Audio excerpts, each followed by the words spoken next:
And it's on to San Francisco after the beatdown in Baltimore. The Browns cleaning up the field with the Baltimore Ravens. Incredible performances across the roster. But let's start first here with the performance from Freddie Kitchens. Eric, what did you think about Freddie's play calling, team leadership, and just getting the job done here against the Baltimore Ravens? Well, a lot of the credit and a lot of the blame goes to the head coach before, during, and after each contest. Fortunately, my stance on Freddie hasn't changed a whole lot since they signed him as head coach last winter. I've never been too high as, some of these schemes that he's getting guys open, and it never was too low as some people were even contemplating his job security after a couple poor play calls against the LA Rams. I've really enjoyed his attitude. It's been really refreshing. He threw a couple Belichick lines around San Francisco, as the aforementioned introduction just referenced. But also he's got the same mentality as Baker Mayfield. He's going to do what he wants to do, and he doesn't care what you think. And, and if that's his mentality for that 4th and 9 draw, so be it. He's probably going to have the same response for that under route that we had Odell Beckham go take 2 guys and left Ricky Seals-Jones wide open for the opening touchdown. So, there's good with the bad. He's still a rookie coach. He's still learning on the job. He even admitted as much last week's press conference. So he's candid. I like him as a coach. I like him as a guy. I think they can win with him. I hope they can continue to win with him and can get further and get where they need to go as a franchise, which is hopefully hoisting a Lombardi trophy. And as far as this last week's concerned, I don't care who's responsible, whether it's Freddie, whether it's Todd Monken, whether it's Steve Wilkes lending a hand to say, hey, this is what offenses do to me. Their offense just clicked, and that's great. Like I had said previously, RSJ, Damian Ratley, there are other guys who I can tell you the Ravens were not expecting to get the ball thrown to them multiple times, and that was the case, and they made the Ravens pay. So, I'm still riding with Freddie, I expect still a solid season out of him. He's not going to make all the best calls in the world, but he's going to make some smart ones, and, I'll take my chances with him. Yeah, we've seen so many formulas for head coaches dealing with the Cleveland media and now dealing with the national media. That isn't always what the Cleveland Browns coach has to deal with. But we've seen so many different examples of coaches. Butch Davis, when you lose, we don't like you. Hugh Jackson, if you lose, we don't like you. It doesn't really matter. But if you win, you can brag, you can do whatever you want. Drew, what do you think? Is that as simple as it gets? Freddie can do no wrong if he's going to support a winning team? I mean, Hugh Jackson won a game, and we still hated him pretty hard on this podcast. So I think it's possible that it can go that direction where it's like, I don't care if you won that game. You're still a pile of hot garbage. But Freddie Kitchens is not that guy. It's funny. In the last week's podcast, we talked, do you want more Monken or less? I said I want more. They went less, and it worked. So maybe I'm not always from the future, but they average 2.44 seconds to pass. This is some next gen stat type stuff that they throw up on Twitter every now and again. That was the second fastest in the league in week 4. That is over half a second faster than weeks 1 through 3. So they got the ball out quicker. They used some motion. They made some tweaks to make it so that the Ravens had to commit and had to show their hand, zone versus man. And when Baker Mayfield is not confused by the coverage, he is one of the best quarterbacks in the league. And he showed that.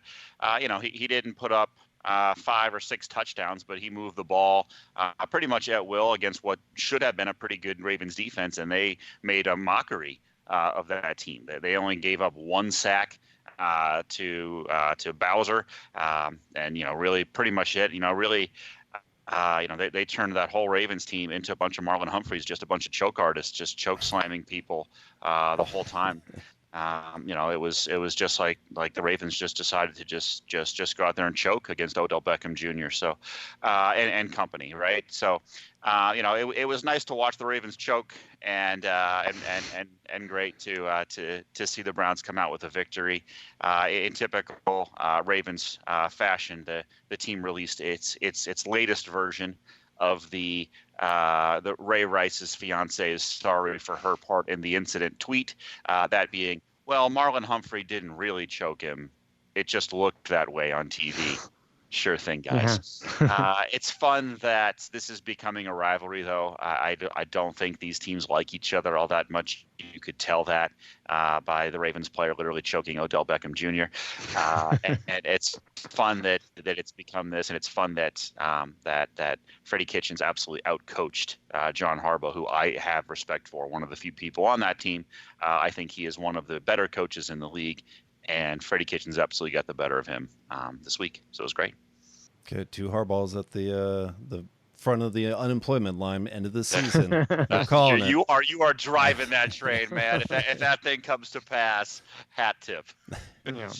All right, awesome performances from Odell Beckham Jr. Just taking the focus away from, the focus was on Odell Beckham Jr. and he didn't really lose his cool.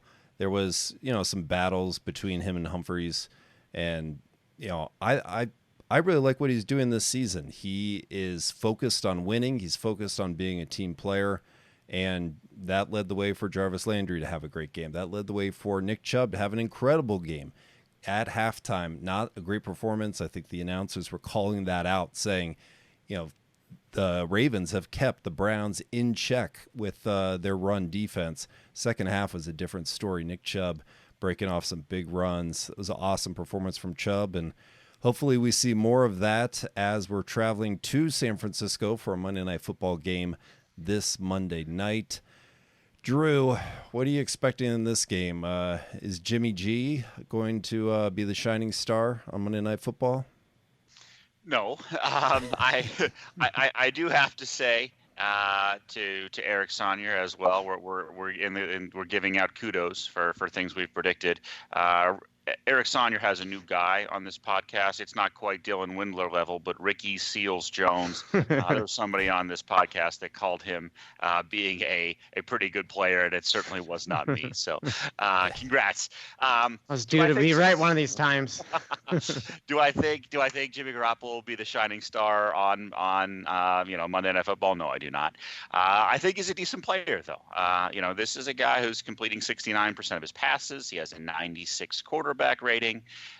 He's put up some decent numbers. They haven't played the greatest of competition, but he's put up pretty good numbers. This Browns defense should be their biggest test so far, but they get in on Monday Night Football off of a bye week. I mean, this is the schedule sort of dream, right? You get to have your bye week, and then you get a national showcase at home against a pretty good team traveling all the way across the country, right? Like, you couldn't script that better for the 49ers. So it will be interesting to see sort of what they do out of it. They do have, unfortunately, a coach that we sort of know in these parts, who we know to be pretty good. The same coach that made Brian Hoyer look like a starting quarterback for 11 games. I'm talking about Kyle Shanahan. I think he does a really good job. I think he will be able to scheme some things. Be really nice to have our starting cornerbacks for this one, right? It's not every week we get to play against a running back impersonating a quarterback. So it would be nice to have, our starting cornerbacks, our starting strong safety. It'd be nice if those guys could play. And this 49ers offense, they've put up over 1,200 yards in 3 games. They have 2 running backs that have combined for almost 450 yards rushing in 3 games. They've only allowed just over 800 yards. So this is a pretty good team. There's a reason they're 3-0. They created 5 turnovers against the Steelers. So it should be an interesting game. And it should be a pretty good test for the Browns to see if they can put 2 of these games in a row, because it's easy for a young team to get high on themselves after one really good game and not show up the next week. That happens all the time to young teams. So I hope that we don't see that on the national stage. I don't think we will. It's almost sad to see that. It feels like Denzel Ward and Greedy Williams are almost being left behind. We've seen great secondary performances against the Rams, great performance against the Ravens. You know, if they can come back and play even better than we've seen in recent weeks, yeah, that's icing on the cake. Would love to see it.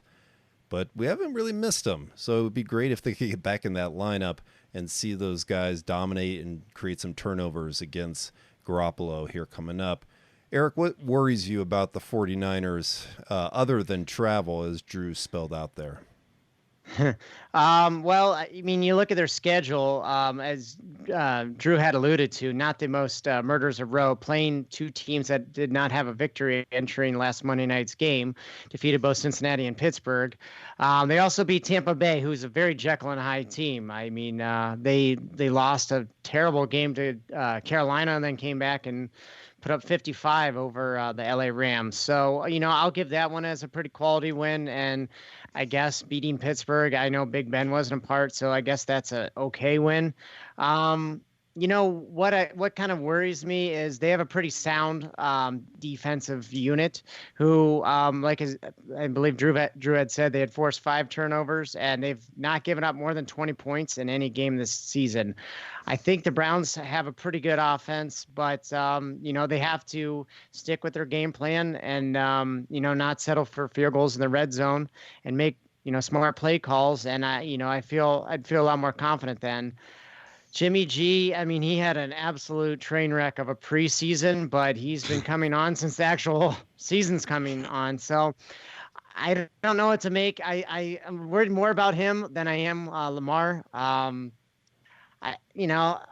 don't know how he compares to Jared Goff. Jared Goff has had obviously much more success in the league, but you know, with Kyle Shanahan at the helm, that could be a tough one. I mean, like they could go many different ways, and that could be a troublesome for the Browns. But if TJ Carey and Terrence Mitchell can keep locking down on the edge, and Jermaine Whitehead had his best game as Cleveland Brown, which is only 4 games, but he made 2 critical turnovers forced in the second half, which kind of sealed the victory. And as we had discussed, you know, those 2, the rookie and the second-year player on the corners, as well as Morgan Burnett, I just really like that depth. And if we can get some type of rotation, then that should really help the team, because the second half of the Ravens game, it felt like there was a good rotation going on with the defensive line, and a running team like the Ravens we were not relying on our secondary as we would be in this game. So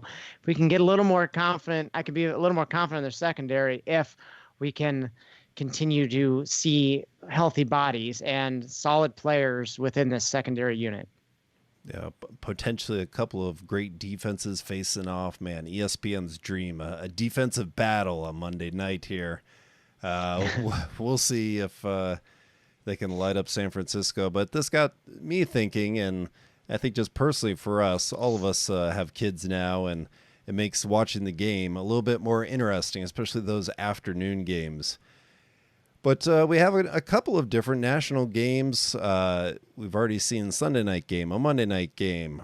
We probably have a Thursday night game later in the season, I'm guessing. Against Pittsburgh.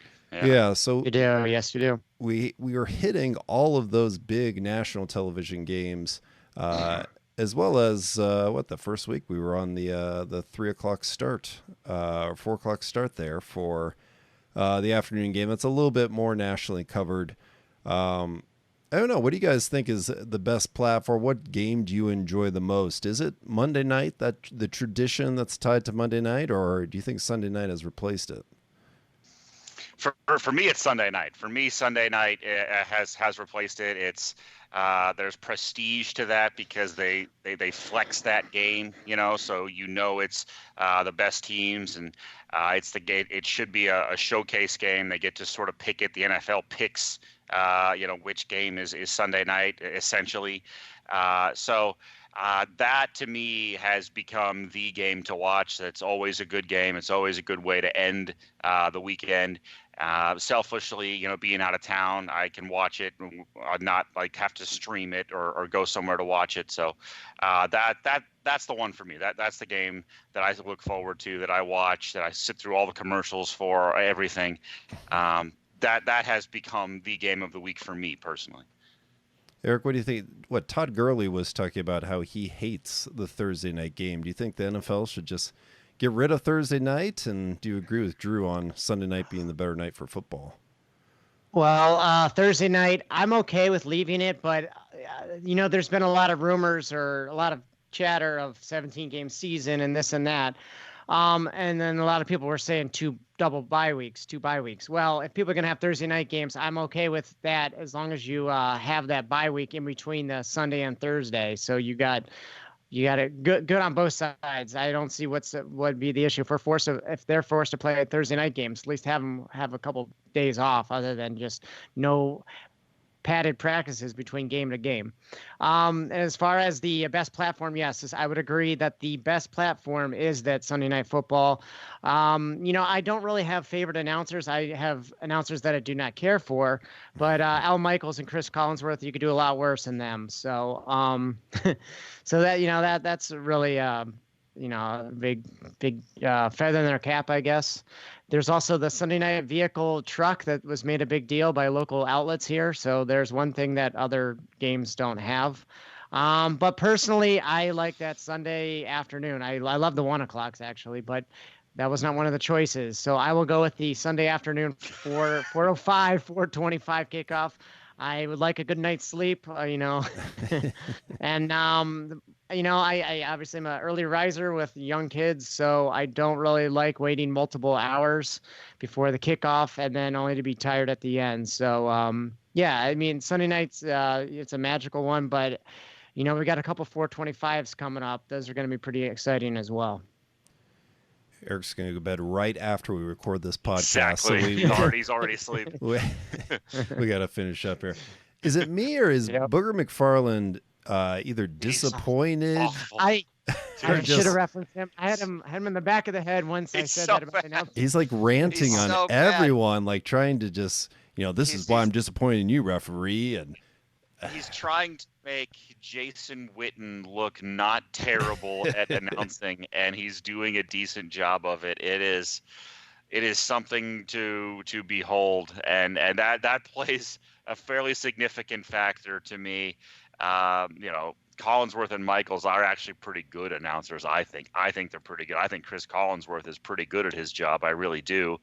And Al Michaels is one of the best. And so to get those two guys versus the former Jason Witten, now Booger McFarland crew on Monday nights, it is difficult to listen to them.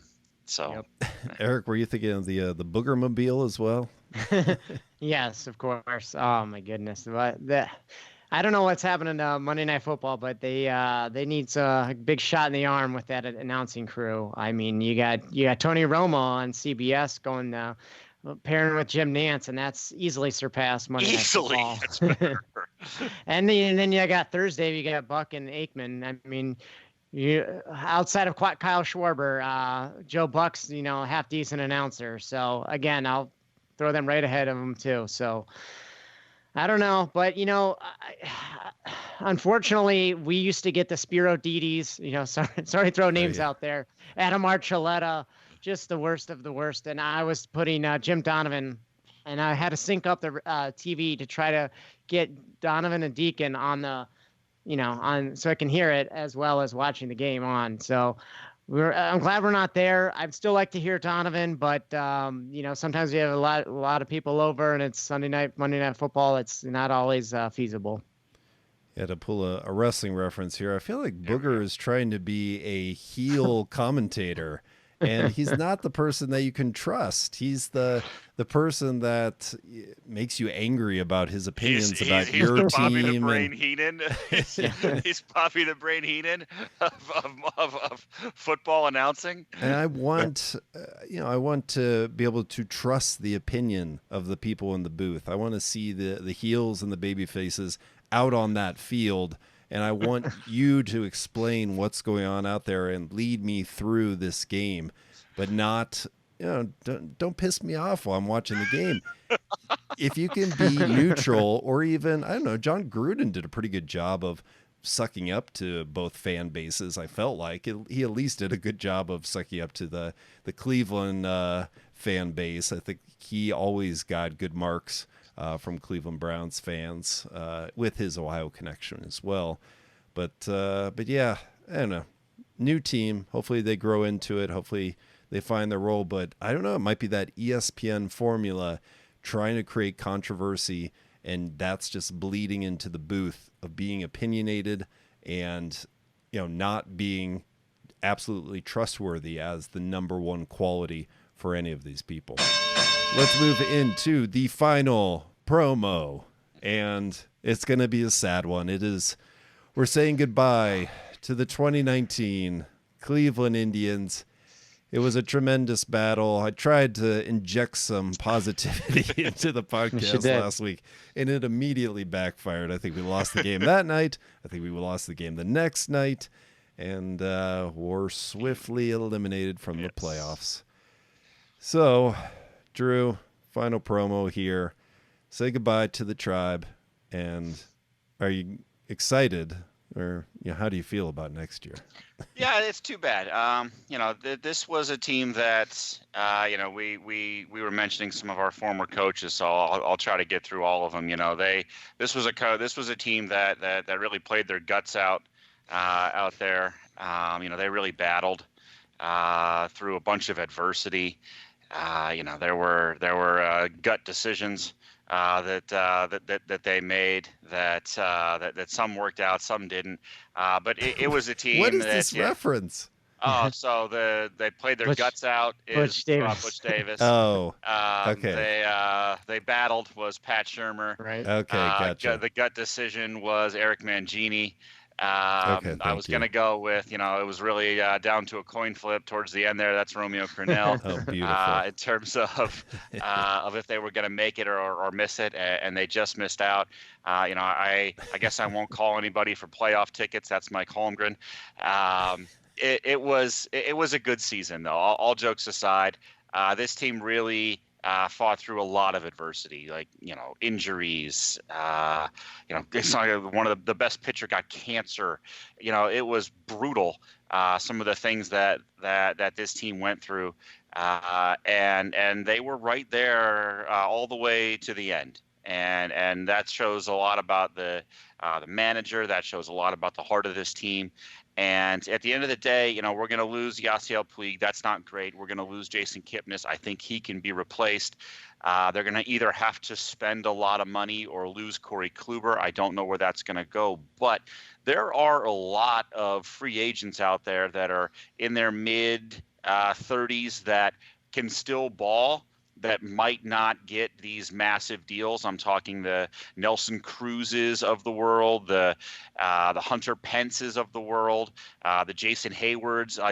Those guys, they might get a lot of money because they're recognizable names. I don't know. But these are guys into their 30s, their 36, 37 type seasons. And I think you can get those guys and you can retool the outfield. You try to get a second baseman, Scooter Gennett, Starlin Castro, Gordon Beckham. I don't know if they can afford any of those guys, but there are some names out there. Maybe they bring up somebody from the farm system. I don't know.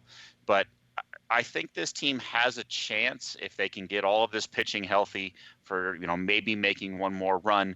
But it remains to be seen. I was very proud of the team, and I look forward to hopefully keeping that window cracked, that window of opportunity for one more year. I think they might have it in them. Eric, your thoughts on this past season and next year? Well, I was unfortunate that it seemed one too many players had a teeny tiny little fracture. I forgot that. of a non-weight bearing bone. So, the Indians are going to have some tough decisions on their hands, some tougher than others. Jason Kipnis, 16.5 team option. I'd be surprised if they sign that. Kluber, 17.5 team option. You would ask me before the season started, I would say that's a slam dunk. This season, not so much. They might renegotiate, or they might, pick up the option. I'm not sure. Obviously we have Puig, who's unlikely to resign. I'm guessing he's going to command well over this season. He had between 7 and 8 million. I'm sure it's going to be north of 10 is what I'd be asking. So we'll see how they go about their free agency. And Lindor is going to be going to arbitration. I don't know how much he's going to make, but it's going to be a lot more than what he has been making. On the pitching front, I'd like them to sign a solid veteran, especially if they move on from Kluber. This year we had a lot of good arms, good young guys, but we need an ace. We need a solid guy. We had to get rid of Trevor Bauer for that to happen. So hopefully we'll get somebody who can pitch a little better than Trevor Bauer and have his head screwed on pretty tightly. Dude, we got to get a penalty box or something for this shit, man.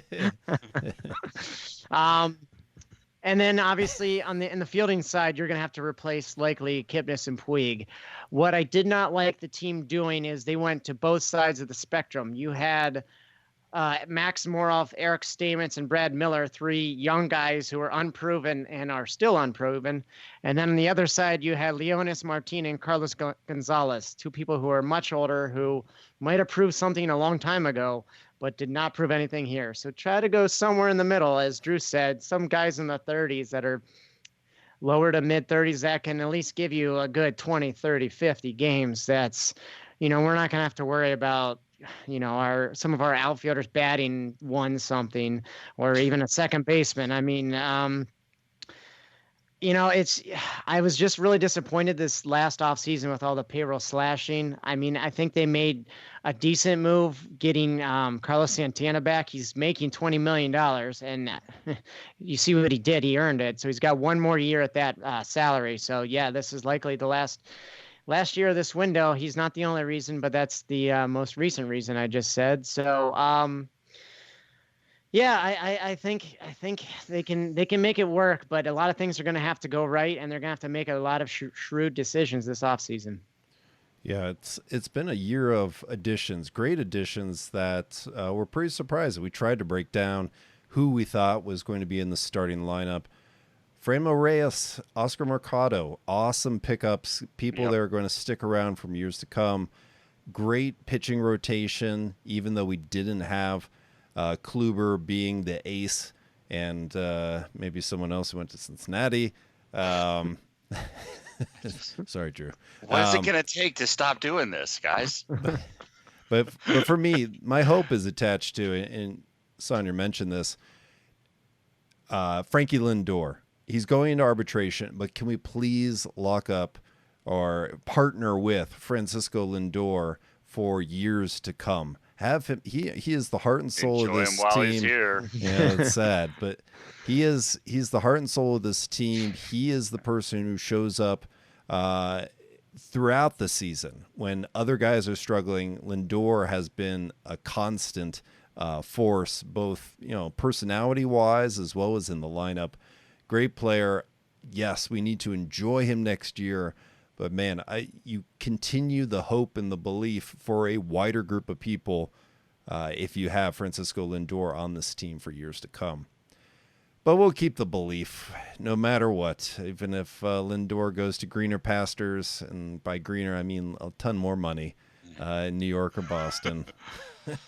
But well, thank you guys. Good games coming up this weekend. We've got the Buckeyes against the Michigan State Spartans. We've got That'll be a good one. The Browns and the 49ers on Monday night. Some great games. Mm-hmm. I don't know if we have Cavs preseason yet, but we'll be talking about them soon. The Fighting Windlords are coming back. Can't wait. In 2020. All right, well, thanks, guys. We'll watch the games, and we'll talk about them next week. All right. Have a good one. Go Browns.